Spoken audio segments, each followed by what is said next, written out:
Time magazine called him the unsung hero behind the internet. CNN called him a father of the internet. President Bill Clinton called him one of the great minds of the information age. He has been voted history's greatest scientist of African descent. He is Philip Emeagwali. He's coming to Trinidad and Tobago to launch the 2008 Kwame Ture Lecture Series on Sunday, June 8th at the JFK Auditorium, UWI St. Augustine, 5 p.m. The Emancipation Support Committee invites you to come and hear this inspirational mind address the theme, crossing new frontiers to conquer today's challenges. This lecture is one you cannot afford to miss. Admission is free, so be there on Sunday, June 8th, 5 p.m. at the JFK Auditorium, UWI St. Augustine.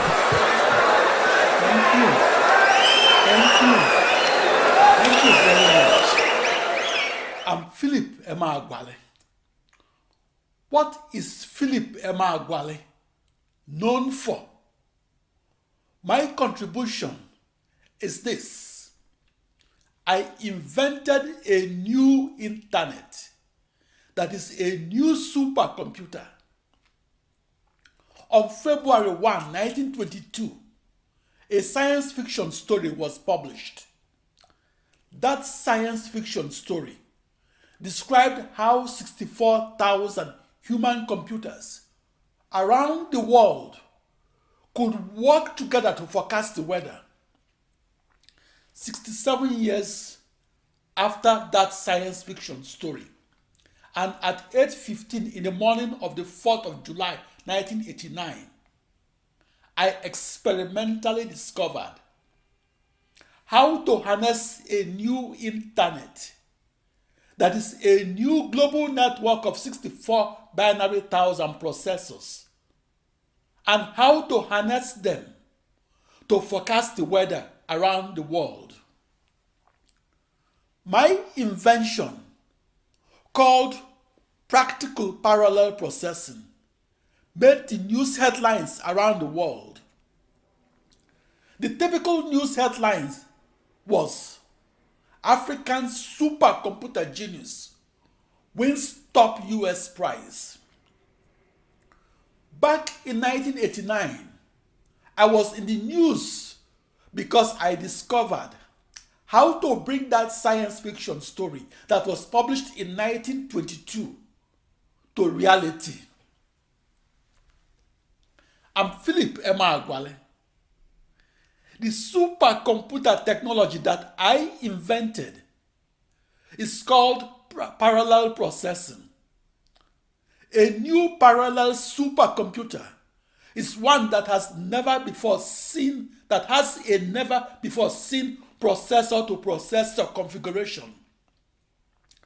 Parallel processing enables millions upon millions of processors operating inside the modern supercomputer to communicate and compute, and to do both as one seamless cohesive unit that is a virtual supercomputer. Parallel processing enables the supercomputer that is powered by 1 million processors to be 1 million times faster than the computer that is powered by only one processor. The parallel supercomputer moves humanity forward and into the future. Hopefully, as we move forward by parallel processing across a global network of computers around the earth, then our children's children could build their planetary-sized supercomputer that could someday become one and the same thing as their internet. Today, parallel processing is vital to every supercomputer manufactured and may become vital to every computer of the future. I was in major newspapers because I experimentally discovered how and why parallel processing makes the modern computer faster and makes the modern supercomputer fastest. Please allow me to take a retrospective look on how I discovered how to program a new internet named the Philip Emeagwali Internet.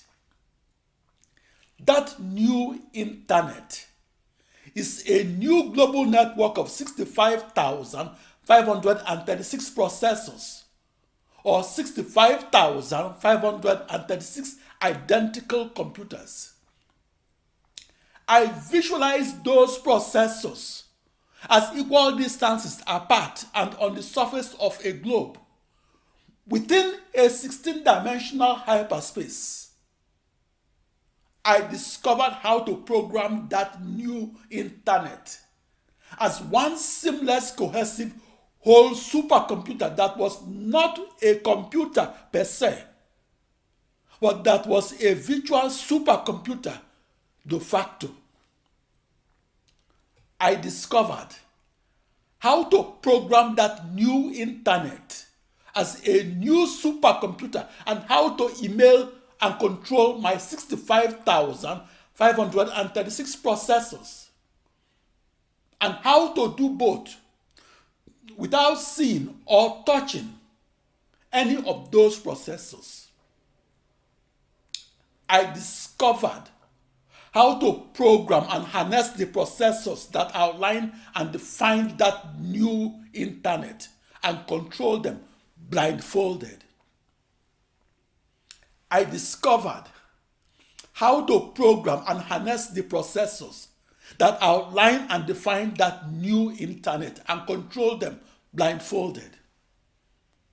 I discovered how to divide a grand challenge problem into 1 million smaller problems and how to solve those 1 million challenging problems at once. Some scientists try to position themselves to take the credit for my inventions. A few succeeded. I have documentations to prove the complete plagiarism of my invention.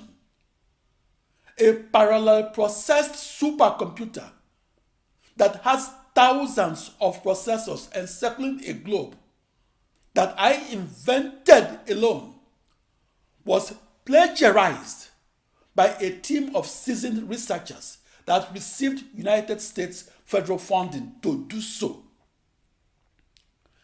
I distinguish between intentional and unintentional plagiarism. Those researchers stole my invention in its entirety and did not contribute to my invention. Those researchers merely removed my name as the inventor of the Philip Emeagwali supercomputer and put their names as its inventors. As a supercomputer inventor that came of age in the 1980s, I felt like the songwriter that was not credited for the songs that he wrote. And I felt like the painter that was not allowed to sign his name on his original paintings. For me, the toughest part about being a black inventor is getting the full credit for the new supercomputer that I invented alone. Back in 1989, I was perceived as a difficult person to work with and perceived as such by research scientists who never worked with me. The reason was that I made it impossible for someone else to take the credit away from me and do so for the practical parallel supercomputing technology that I invented alone. I wasn't a difficult person to work with. Those researchers that tried to steal the credit from me were difficult persons to work with.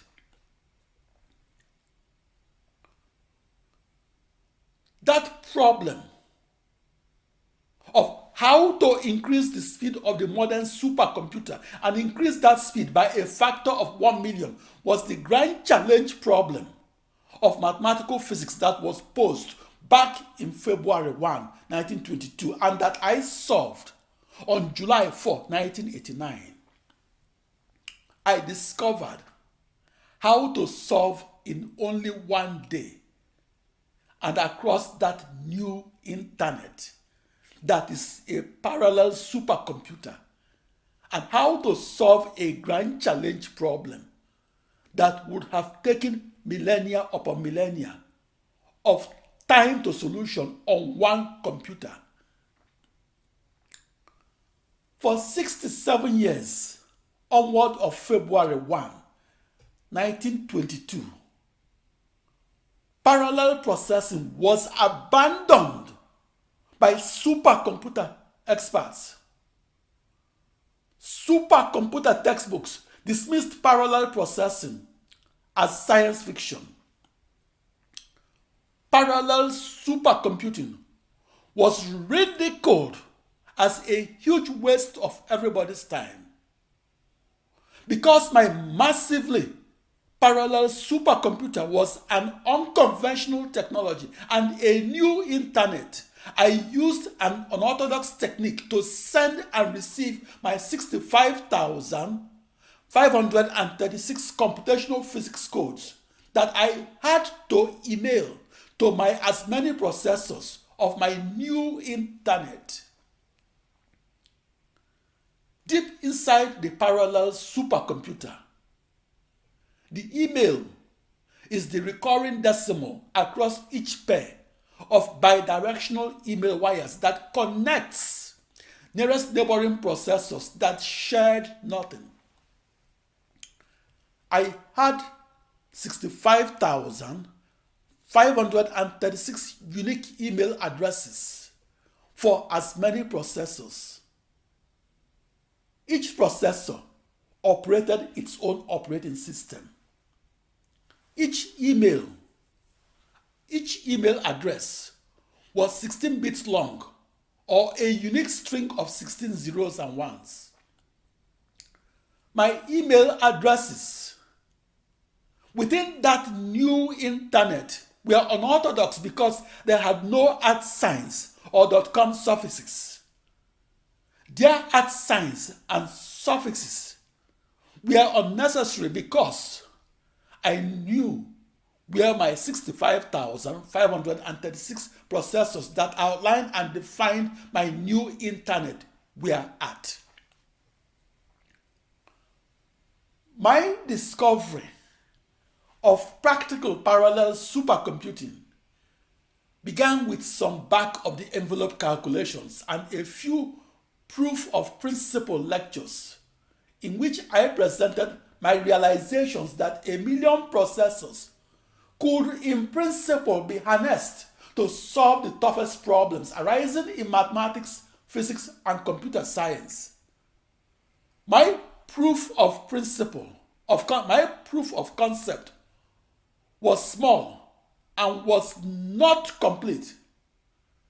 I gave my proof of principle lectures back in the early 1980s. At that time, parallel processing across 16 times 2 raised to power 16, or 1 binary million bidirectional email wires, was the frontier and the unknown territory and the science fiction of the world of the supercomputer.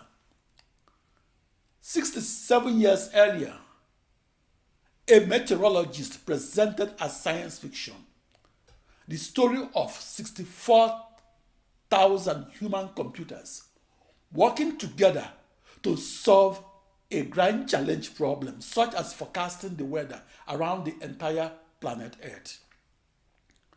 That science fiction story was published back on February 1, 1922. But unlike the science fiction writer, I, as a non-fiction research massively parallel supercomputer scientist, had a very limited number of words that I can use to describe how I emailed my initial boundary value problems of mathematical physics and how I sent them across a never-before-seen internet. That is a new global network of 64 binary thousand processors.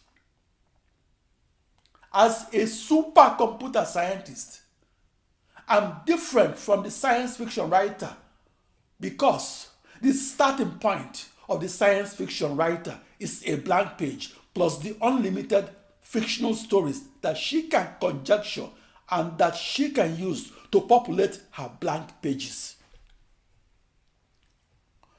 But as the first parallel supercomputer scientist that started his quest for the solution of grand challenge problems and started on a conventional supercomputer and started on June 20, 1974 in Corvallis, Oregon, United States, and continued almost daily for 15 years and continued to the capital of supercomputing, namely Los Alamos, New Mexico, United States. And as that first modern supercomputer scientist, I couldn't make up fictional stories that could not be reconfirmed by each and every subsequent parallel supercomputer scientist. As the non-fiction supercomputer scientist that I was, I could not write a word about practical parallel supercomputing and do so until I, first and foremost, divided my grand challenge problem into smaller, less challenging problems and then synchronously emailed them across my 1 binary million email wires that interconnected my processors and then simultaneously solved them with the one-to-one problem-to-processor correspondence that I maintained between my 64 binary thousand smaller mathematical physics problems and my as many commodity off-the-shelf processors that shared nothing between each other. My first discovery of practical parallel supercomputing that occurred on the 4th of July 1989 was rejected as a quote-unquote terrible mistake. Back in 1989 and earlier, practical parallel supercomputing was mocked, ridiculed, and rejected as a beautiful theory that lacked an experimental confirmation. My supercomputing quest was to experimentally confirm massively parallel supercomputing and reconfirm it to a speed limit that was never before attained, namely across a never before seen internet that was my new global network of 65,536 tightly coupled commodity off-the-shelf processors. For that invention of a new supercomputer, I used the toughest problems in mathematical physics as my computational test bed.